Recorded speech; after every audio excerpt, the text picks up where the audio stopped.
For more updates, subscribe to our channel, click the show links and enjoy watching the videos. Good morning students. जैसा कि हम अपना जानते हैं कि बायोलॉजी का chapter first the living world पढ़ रहे हैं, उस पर हमने पढ़ लिया कि लिविंग क्या होता है, लाइफ स्पैन क्या होता है, कैरेक्टरिस्टिक्स ऑफ लिविंग हमने पढ़ ली थी दो। आज हम तीसरी पढ़ेंगे, वो क्या है, रिप्रोडक्शन। रिप्रोडक्शन क्या होता है, जब वो प्रोसेस जिससे हम अपने जैसे यंग वंस को प्रोड्यूस करते हैं उसे क्या कहते हैं, रिप्रोडक्शन कहते हैं। सभी लिविंग ऑर्गेनिजम्स में ये रिप्रोडक्शन होता है। ये टू टाइप्स का होता है। पहला है सेक्सुअल। सेक्सुअल रिप्रोडक्शन जो है वो स्लो होता है प्रोसेस में, इसका प्रोसेस बहुत स्लो होता है। ये कॉम्प्लेक्स होता है। क्या होता है, कॉम्प्लेक्स होता है एंड टाइम टेकन होता है, बहुत ज्यादा इस पे टाइम लगता है। ठीक है, वही जो सेक्सुअल रिप्रोडक्शन है उस पर टू पेरेंट्स का इन्वॉल्वमेंट होना बहुत जरूरी है। ठीक है, दूसरा आता है एसेक्सुअल रिप्रोडक्शन। एसेक्सुअल रिप्रोडक्शन जो है वो अगर हम सेक्सुअल रिप्रोडक्शन से कंपेयर करते हैं तो फास्टर होता है, इससे फास्ट हो जाएगा। इससे सिंपल होता है एसेक्सुअल, और टाइम टेकन भी क्या है, कम लगता है। ठीक है, यहाँ पर ये फिर कुछ पार्ट्स में डिवाइड होता है। पहला है बाइनरी फिजन। जो बाइनरी फिजन है वो हमको कहाँ देखने को मिलता है, बैक्टीरिया एंड अमीबा में देखने को मिलता है। आपने पहले भी क्लासेस में पढ़ा होगा कि बैक्टीरिया और जो अमीबा है वो कैसे डेवलप करता है, कैसे रिप्रोड्यूस करता है। एक सेल होता है, एक सेल ही क्या है, जो पेरेंट सेल है वही क्या ग्रो करके दो डॉटर सेल्स में क्या हो जाता है, डिवाइड हो जाता है। आप इस पे आइडेंटिफाई नहीं कर सकते कि ये पेरेंट सेल है या ये पेरेंट सेल है, ये हूबहू एक जैसे होते हैं। आप इस पे डिफरेंशिएट नहीं कर सकते पेरेंट सेल को। Then second one is budding. Budding जो है वो ईस्ट एंड हाइड्रा में पाया जाता है। ठीक है, हाइड्रा में होता क्या है, मान लीजिए एक हाइड्रा है आपके पास, ठीक है, उस पे क्या है, एक बर्ड निकल आया। ठीक है, ये एक बर्ड निकला, कुछ टाइम बाद ये बर्ड ग्रो करेगा और इसके बाद इसकी बॉडी से क्या हो जाएगा, अलग हो जाएगा। हाइड्रा का जो पेरेंट था वो अलग हो जाएगा, और जो उसका बेबी प्लांट है वो क्या हो जाएगा, अलग हो जाएगा। ठीक है, तो इस पे आप इजिली आइडेंटिफाई कर सकते हैं कि कौन सा पेरेंट सेल है और कौन सा उसका बेबी सेल है। ठीक है, इसके बाद बात आती है रीजनरेशन की। रीजनरेशन जो है वो कहाँ पाया जाता है, प्लानेरिया में पाया जाता है। इसपे क्या होता है, इसकी जो बॉडी है वो अगर 2-3 पार्ट्स पे कट भी जाए तो इसकी बॉडी में इतना पावर होता है कि वो आकर आपस में फिर से क्या होते हैं, रीजनरेट हो जाते हैं, आपस में आकर जुड़ जाते हैं। ठीक है, तो ये हमने पढ़ा रिप्रोडक्शन लिविंग ऑर्गेनिजम्स में। अब हमें ये कल हमने पढ़ा था कि एक चीज मैंने बताई थी कि ग्रोथ एंड रिप्रोडक्शन जो एसेक्सुअल में है वो क्या है, म्यूचुअली इंक्लूसिव है। क्यों, क्योंकि हमने देखा था कि अमीबा था, ठीक है, अमीबा जो है वो क्या किया, ग्रो किया। जैसे ही आपने उसको ग्रो कराया था वो क्या हो जाता है, टू पेरेंट डॉटर सेल्स में डिवाइड हो जाता है। मतलब ग्रोथ के साथ साथ क्या हो गया, रिप्रोडक्शन भी हो गया। इसीलिए इसे कहा गया है म्यूचुअली इंक्लूसिव, एक साथ जुड़े हुए हैं। ठीक है, ये बात कल भी बताई थी और आज फिर रिकॉल हो गई। ठीक है, इसके बाद ये हमें पता है कि नॉन लिविंग्स जो है वो रिप्रोड्यूस नहीं करते हैं। ठीक है, लेकिन कल हमने पढ़ा था कि किसी भी लिविंग ऑर्गेनिज्म के लिए वो लिविंग ऑर्गेनिज्म का डिफाइनिंग फीचर तभी हो सकता है जब वो सिर्फ और सिर्फ लिविंग में प्रेजेंट हो, किसी नॉन लिविंग में ना प्रेजेंट हो, उस पे कोई एक्सेप्शन केस ना आया हो। रिप्रोडक्शन में क्या प्रॉब्लम है कि यहाँ पर एक एक्सेप्शनल केस आ जाता है, जैसे worker honey bee, infertile couples, ये सब क्या है, प्रोड्यूस नहीं कर पाते हैं। क्या ये प्रोड्यूस नहीं कर पाते, क्या अपने जैसे यंग वंस या बेबीज को। ये जो वर्कर हनी बीज हैं ये स्टेराइल है। ठीक है, ये जो म्यूल है वो डंकी और फीमेल हॉर्स को जब उसकी मेटिंग कराते हैं तब बनता है, और ये अपने आप में स्टेराइल है, जिसकी वजह से ये रिप्रोड्यूस नहीं कर सकता। और इन फर्टाइल कुछ कपल्स ऐसे होते हैं जिनके अंदर कुछ प्रॉब्लम होने की वजह से वो प्रोड्यूस नहीं कर पाते हैं, तो यहाँ पर हम कह सकते हैं कि लिविंग होने के बाद भी ये लोग क्या है, प्रोड्यूस नहीं कर पाते। इसलिए रिप्रोडक्शन को हमने किसमें रखा है, फंडामेंटल फीचर में। हमने कल पढ़ा था कि डिफाइनिंग फीचर तो हो सकता था अगर वो लिविंग में होता, लेकिन अगर उसके साथ कोई एक्सेप्शनल केस नहीं आया होता। यहाँ पर एक्सेप्शनल केस आने की वजह से ये क्या हो गया, फंडामेंटल फीचर हो गया। ठीक है, तो रिप्रोडक्शन आपने पढ़ लिया। अब हम पढ़ेंगे मेटाबॉलिज्म। हम अपनी next characteristics of living organism पढ़ेंगे मेटाबॉलिज्म। मेटाबॉलिज्म फोर्थ है। ये होता क्या है, जब हमारी सेल में ढेर सारे बायोकेमिकल रिएक्शंस अकर होते हैं, उसे हम क्या कहते हैं, मेटाबॉलिज्म कहते हैं। सभी लिविंग्स में ये मेटाबॉलिज्म रिएक्शन होना जरूरी है, भले वो यूनिसेलुलर हो या फिर मल्टीसेलुलर हो, उनमें मेटाबॉलिज्म रिएक्शन होता ही होता है। डिफिनीशन है, it is the sum total of various biochemical reaction occur in cell.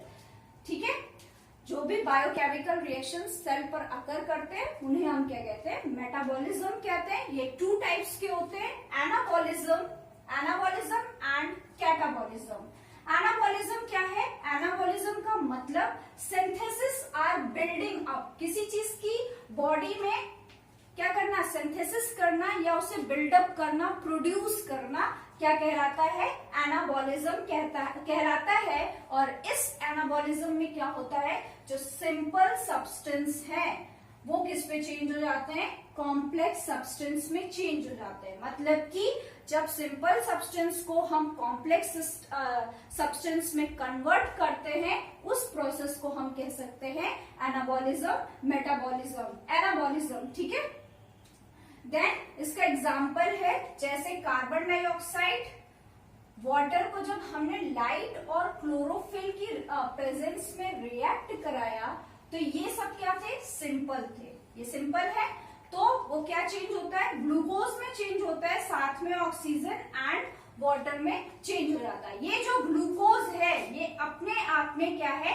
एक कॉम्प्लेक्स सब्सटेंस है। क्या है, एक कॉम्प्लेक्स सब्सटेंस है। तो ये चीज यहाँ से दिख रही है कि सिंपल सब्सटेंस को हमने किस पे चेंज कर दिया है, कॉम्प्लेक्स सब्सटेंस में चेंज कर दिया है। इसे हम एनाबॉलिज्म कहते हैं। अब कैटाबॉलिज्म क्या होता है, catabolism break down of reaction. क्या होता है, ब्रेक डाउन ऑफ रिएक्शंस। जो बॉडी में रिएक्शंस हो रही हैं उनमें ब्रेक होता है, उसको तोड़ते हैं। ठीक है, तो जब बॉडी में जो रिएक्शन हो रही है उन्हें जब हम तोड़ते हैं तो उसे क्या बोलते हैं, कैटाबॉलिज्म कहते हैं।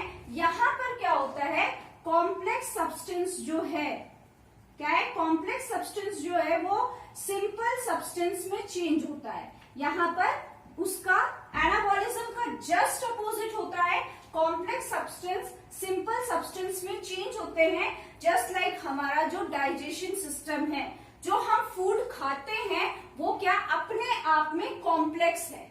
ठीक है, अपने आप में कॉम्प्लेक्स है। जब हमारी बॉडी में जाता है तो हमारी बॉडी उसे एज इट इज अपने अंदर नहीं रहने देती, वो उस पर कोई वर्क नहीं कर सकती। तो वो क्या करती, पहले उसे ब्रेक डाउन करती है किस पे, सिंपल सब्सटेंस में कह सकते हैं, जिसे यहाँ पर क्या कहा गया है, कैटाबॉलिज्म।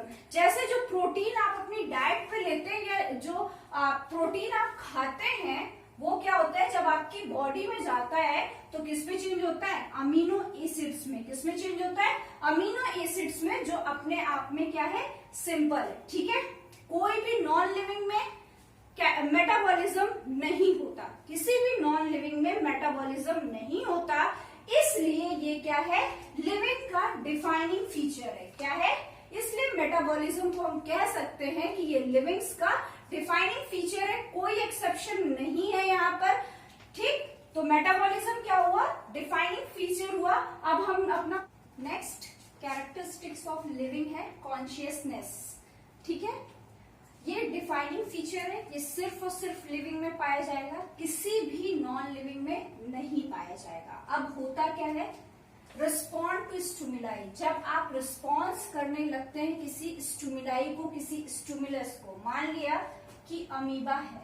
ठीक है, ये अमीबा है, यहाँ पर फूड पार्टिकल रखा हुआ है। अब ये जो फूड पार्टिकल है ये उसे क्या कर रहा है, स्टिमुलाई कर रहा है, अपनी तरफ खींच रहा है कि आप आओ और इस फूड को इंजेक्ट करो। ठीक है, तो ये क्या हुआ, ये अमीबा क्या कर जाएगा, स्टिमुलस की तरफ रिस्पॉन्स कर जाएगा। अब मान लिया यहाँ पर कोई टॉक्सिक सब्सटेंस रख दिया मैंने, ठीक है, कोई टॉक्सिक सब्सटेंस रख दिया, तो ये जो अमीबा है ये उससे क्या जाएगा, दूर जाएगा। क्यों, क्योंकि अब जो उसका जो रिस्पॉन्स है वो ये कह रहा है कि अब ये आपके लिए खतरा है, ये आपके लिए टॉक्सिक सब्सटेंस है, इससे आपको अवे जाना है, दूर जाना है।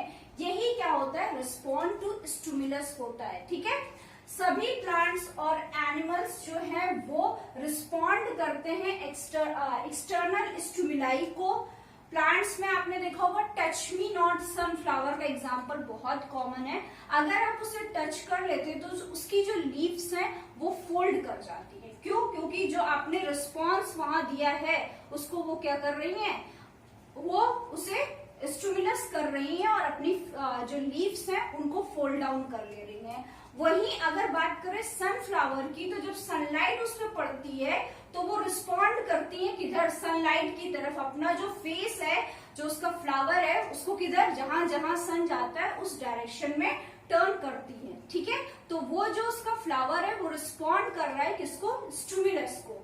ठीक है, प्लांट्स में ये जो स्टिमुलस का रिस्पॉन्स है अगर कंपेयर किया जाए एनिमल्स में तो स्लो होगा, एनिमल्स में जो होता है फास्ट होता है। अब एनिमल्स की बात करें तो अगर हम आपकी बात करें और मान लिया कि आपके पास आप पढ़ रहे थे और आपकी मम्मी ने आपके पास दूध या चाय रखा और आपको ध्यान नहीं था, बाय मिस्टेक आपका हाथ अगर उधर टच हो जाता है तो जैसे ही टच होता है वैसे ही आप क्या करते हैं, रिस्पॉन्ड टू स्टिमुलस हो जाता है और अपना हाथ आप तुरंत हटा लेते हैं। आपका जो सेंस ऑर्गन है उससे पता चल जाता है कि कुछ डेंजर है। ठीक है, तो इसे हम क्या कहते हैं, कॉन्शियसनेस कहते हैं। ये डिफाइनिंग फीचर होता है। एनसीईआरटी में एक क्वेश्चन दिया हुआ है कि अगर कोई पेशेंट कोमा में है, मतलब उसे वेंटिलेटर में रखा गया है, मशीन के सपोर्ट्स पे रखा गया है, तो उसे आप लिविंग मानेंगे या डेड मानेंगे? तो आंसर होगा कि पेशेंट अगर लास्ट में उन मशीन के सपोर्ट से अपने आप को सरवाइव करा लेता है, अपने आप को बचा लेता है, वो बच जाता है, तो वो लिविंग हो जाएगा। और इन केस उन मशीन की हेल्प के बाद भी, वेंटिलेटर में रखने के बाद भी अगर उसकी डेथ हो जाती है तो वो क्या हो जाएगा, डेड हो जाएगा। क्या हो जाएगा, डेड हो जाएगा। ये डिपेंड करेगा कि एंड में पेशेंट के साथ हो क्या रहा है, वो अपने आप को सरवाइव करवा रहा है या उसकी जो डेथ हो रही है, उस बेसिस पे आप कह सकते हैं कि जो पेशेंट है उसका कॉन्शियसनेस वहां पर चेक हो रहा है। ठीक है, फिर एक बहुत इंपॉर्टेंट बात एनसीईआरटी में लिखी गई है, सेल्फ कॉन्शियसनेस। सेल्फ कॉन्शियसनेस सिर्फ और सिर्फ एक ऐसा डिफाइनिंग फीचर है जो सिर्फ ह्यूमन में मिलता है। क्यों, सेल्फ कॉन्शियसनेस का मतलब यहाँ पर ये है कि आप कैसे दिखते हो, आप इस बात को सोचते हो कि मैं कैसा दिख रहा हूँ, मैं कैसे बोल रहा हूँ, मेरे बात करने का तरीका क्या है। आप अपने लिए सेल्फ अवेयर हो, आप अपने लिए बहुत ज्यादा सोच रहे हो, आपको क्या पढ़ना है, क्या नहीं पढ़ना, आपको क्या खाना है, क्या नहीं खाना। ये नेचर सिर्फ और सिर्फ किस में होता है, ह्यूमंस में होता है। किस में होता है, ह्यूमंस में होता है। इसीलिए इसे कहा गया है ह्यूमंस का सेल्फ कॉन्शियसनेस। ठीक है, तो अगर आपसे पूछा जाए कि ह्यूमन में एक ऐसा डिफाइनिंग फीचर जो सिर्फ और सिर्फ ह्यूमन में पाया जाता है, किसी एनिमल, किसी और, क्या किसी एनिमल को आपने देखा है कि वो ये सोचता हो मैं कैसे बैठ रहा हूँ, कैसे खा रहा हूँ, कहाँ जा रहा हूँ, क्या कर रहा हूँ, ये तो वो नहीं सोचता ना। ये सिर्फ और सिर्फ हम ह्यूमंस की आदत होती है, इसलिए ये ह्यूमंस का क्या है, एक डिफाइनिंग फीचर है। ठीक है, तो आई होप आपको ये कैरेक्टरिस्टिक्स ऑफ लिविंग समझ में आई होंगी। हमने जितनी पढ़ी उनमें से ग्रोथ एंड रिप्रोडक्शन जो थी वो फंडामेंटल थी, बाकी कॉन्शियसनेस, मेटाबॉलिज्म और सेलुलर स्ट्रक्चर ये क्या है, डिफाइनिंग फीचर है। मतलब सिर्फ और सिर्फ लिविंग ऑर्गेनिजम्स में पाई जाएंगी, कहीं और नहीं पाई जाती हैं। ठीक है, इसके बाद जब हम अपने नेक्स्ट क्लास में मिलेंगे तब हम पढ़ेंगे डाइवर्सिटी। तब तक के लिए गुड बाय।